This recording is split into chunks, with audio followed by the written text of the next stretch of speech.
आप देख रहे हैं सूत्रकार समाचार। एचईसी के मुद्दे को लेकर के हम लोगों ने बहुत लंबी लड़ाई की योजना बनाई है।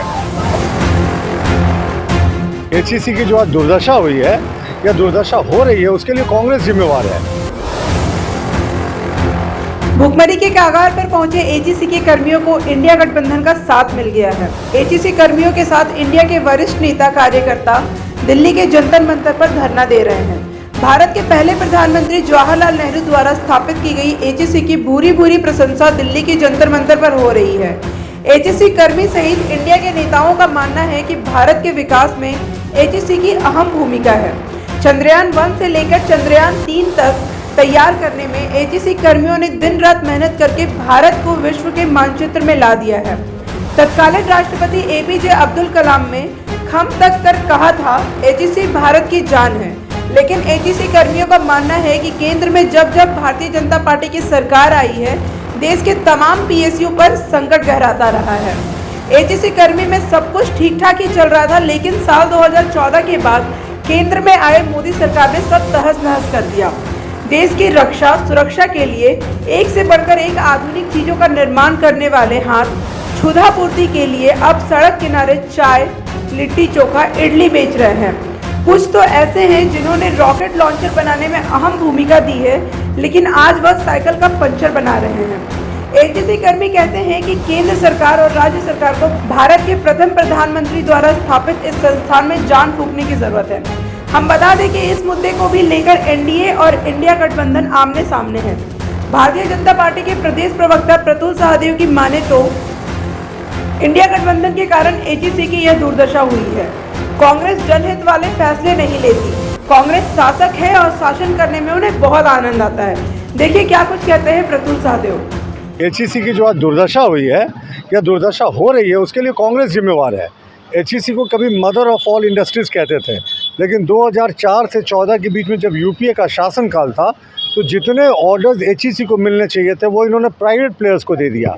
एक सरकारी कंपनी को इग्नोर करके प्राइवेट प्लेयर्स को ऑर्डर दे दिया, जिससे एचईसी की आज ये स्थिति हो गई।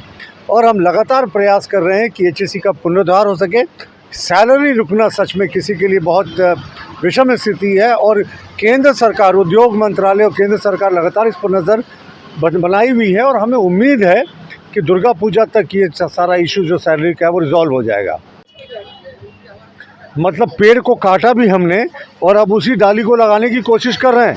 ये एचईसी की जो आज हालत ख़राब हुई है, उसके लिए तो मनमोहन सिंह, यूपीए शासनकाल और कांग्रेस जिम्मेवार है। तो एक तो उन्होंने शरीर को जला दिया, अब हल्का सा मलहम लगा रहे हैं। लेकिन हम एचईसी के प्रति बहुत संवेदनशील हैं, और जो सैलरी का गतिरोध है, हमें पूरी उम्मीद है बहुत जल्द केंद्र सरकार इसे सुलझा लेगी।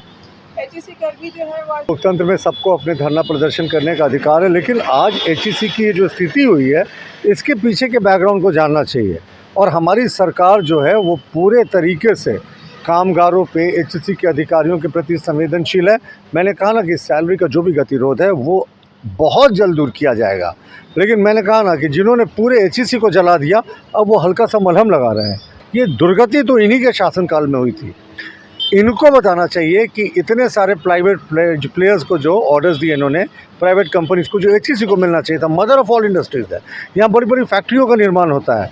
तो जिस समय 2004 से 14 के बीच में फैक्ट्रियों का निर्माण हो रहा था सरकारी क्षेत्र में, तो वो सारा ऑर्डर प्राइवेट प्लेयर्स को क्यों चला गया? एचईसी को मिला होता तो आज ये हालत नहीं होती। प्रतुल सहदेव की बातों को एक सिरे से खारिज करते हुए झारखंड कांग्रेस के प्रदेश अध्यक्ष राजेश ठाकुर कहते हैं, बीजेपी बतौलाबाजी में विश्वास करती है।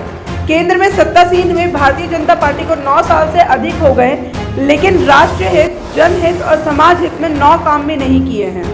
एचईसी सहित देश भर के पीएसयू को हमेशा के लिए ठंडा करने की योजना प्रधानमंत्री नरेंद्र मोदी की है।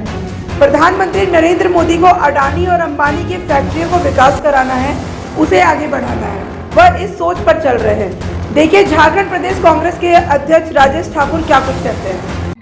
देखिए, एचईसी के मुद्दे को लेकर के हम लोगों ने बहुत लंबी लड़ाई की योजना बनाई है, और उस निमित्त हम लोग जो लगातार एक प्रयास कर रहे थे, उस प्रयास के तहत सभी लोग दिल्ली गए हैं। और हम समझते हैं आने वाले समय में एचईसी के मामले को और पूरी ताकत के साथ हम लोग उनकी आवाज़ को बुलंद करने का काम करेंगे और उनका जो 20 महीने का वेतन बकाया है उसको दिलाने का काम करेंगे। अगर आपको हमारा वीडियो पसंद आता है तो हमारे चैनल को लाइक, शेयर और सब्सक्राइब करना ना भूलें।